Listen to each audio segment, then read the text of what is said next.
Kıymetli hemşehrilerimiz, birazdan Filistinli kardeşlerimize destek olmak amacıyla yapacağımız basın açıklamasına katılımınızı bekliyoruz.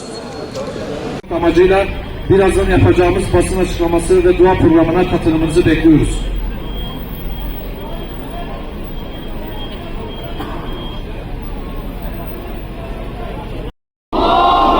Tekbir!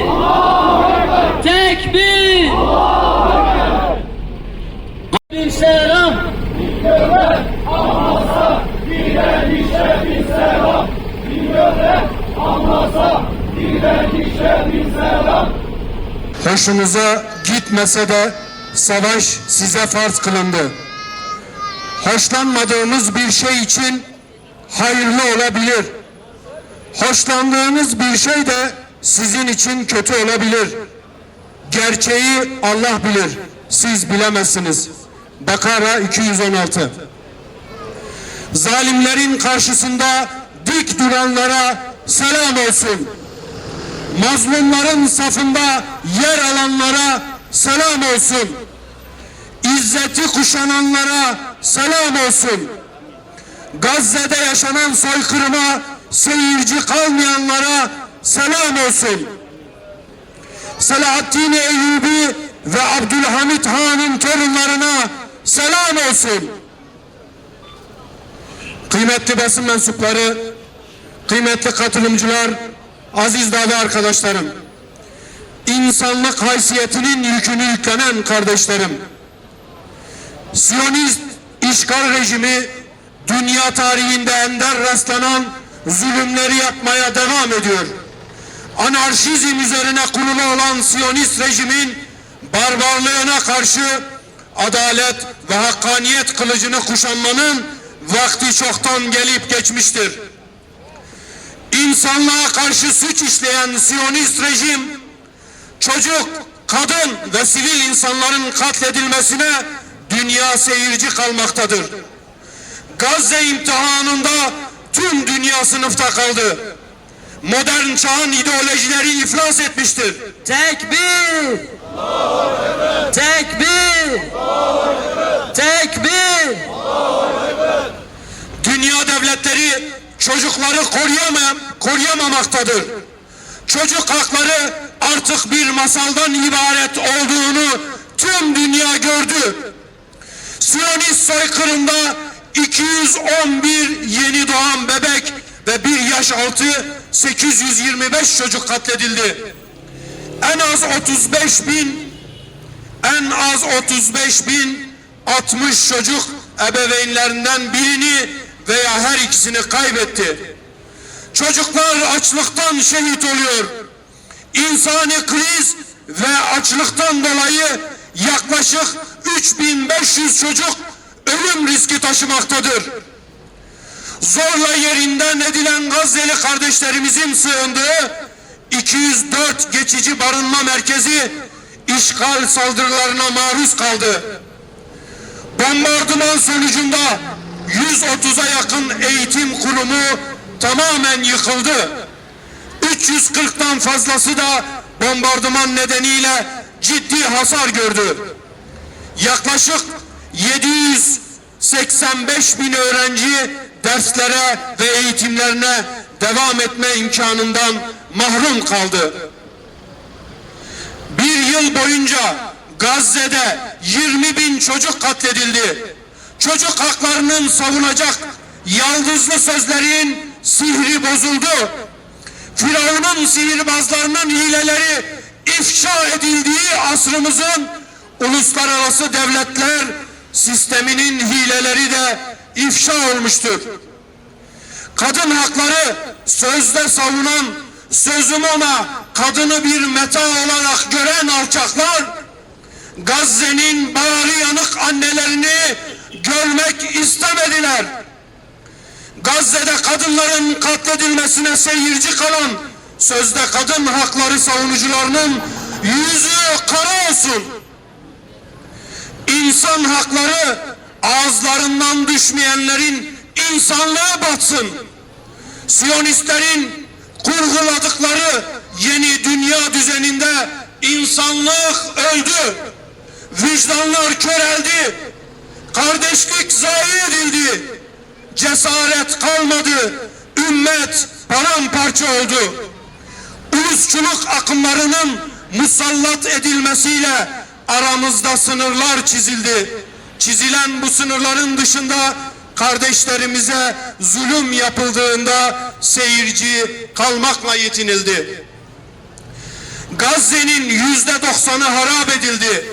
Hastaneler, okullar, kamu kuruluşları, sivil yerleşim yerleri, camiler, sokaklar ve caddeler tahrip edildi. İşgal rejimi çadır kentlere saldırarak çadırlarda bile yaşam hakkı bırakmamaktadır.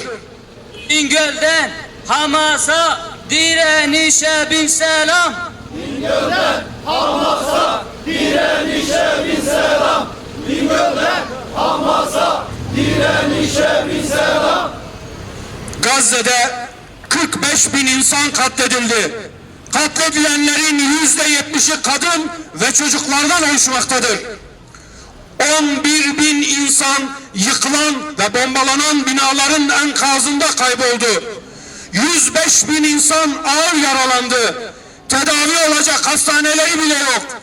İlaç yok, gıda yok, temel yaşam malzemeleri yok. Tüm bu yokluk içinde asıl yok olan insanlık oldu. Bugün insanlık olsaydı ve insanlık ölmeseydi bu zulme devletler seyirci mi kalırdı? Devletlerin, toplumların ve ümmetin insani sınır damarları uyuşturulmuştur. Bu uyuşukluk nereye kadar? Uzaktan seyrettiğimiz zulümlerin bizi de bulmayacağı ne kadar emin olabilirsiniz? Siyonist rejimin arz-ı mev'ud işgal planına karşı tedbir alınmalı ve Siyonist vahşete dur diyecek adımlar atılmalıdır. Ey iman edenler! Düşmana karşı korunma tedbirinizi alın. Duruma göre bölükler halinde sefere çıkın veya gerektiğinde topyekün savaşın.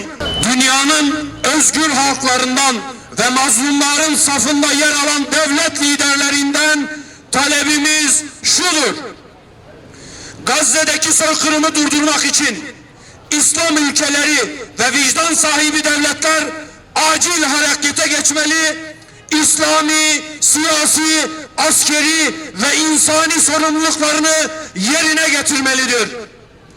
Uluslararası toplum ve devletler tüm baskı araçlarını kullanarak Siyonist rejimin katliamlarını durdurmalıdır. Siyonistlerin yayılmacı ve işgalci politikalarına karşı bölgesel ittifaklar kurulmalı, fiili adımlar atılmalıdır. Direnişe askeri, lojistik ve teknolojik destek verilmelidir. Seçimle iş başına gelmiş olan Hamas, Filistin halkının meşru temsilcisidir. Hamas'ın onayından geçmeyen her türlü karar gayrimeşru olup hiçbir geçerliliği yoktur. Hamas'ın Gazze'de kalıcı ateşkesin sağlanması yönündeki şartları desteklenmelidir. Uluslararası kararlar neticesinde Gazze'de kalıcı ateşkesin sağlanması, işgalcilerin Gazze'den çekilmesi, Gazze'nin yeniden imar edilmesi, insani yardımların ulaştırılmasına yönelik söz konusu kararların pratikte yerine getirilmesi için Siyonist Şer ittifakına karşı baskı yapılmalıdır. Lübnan halkına yapılan saldırı ve katliamları durduracak somut adımlar atılmalıdır. Siyonist işgal rejimine karşılık veren Yemen, Irak, İran ve Lübnan desteklenmelidir. Siyonist soykırımcılara destek sağlayan ürünlerin boykot edilmesine devam edilmelidir. Üçüncü ülkeler üzerinden Siyonist işgal rejimine petrol sevkiyatı başta olmak üzere ticaretin her türlüsünden vazgeçilmelidir. Meclise sunulmuş olan uzun süredir bekletilen Gazze'de soykırım suçunu işleyen Türkiye vatandaşı Siyonistlere yönelik çifte vatandaşlık yasası kanunu ivedilikle yasalaştırılmalıdır.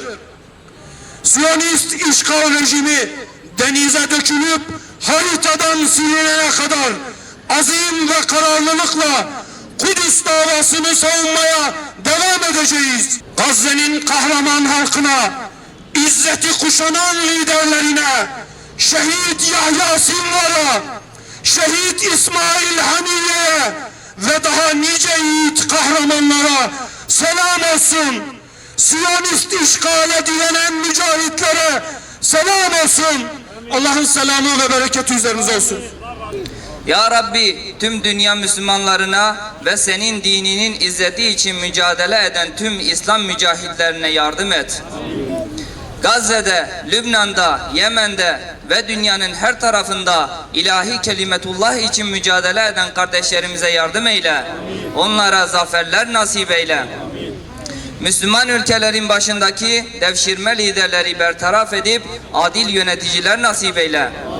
Peygamberler mirası Kudüs'e, Gazze'nin masum ve savunmasız mazlumlarına imdat eyle.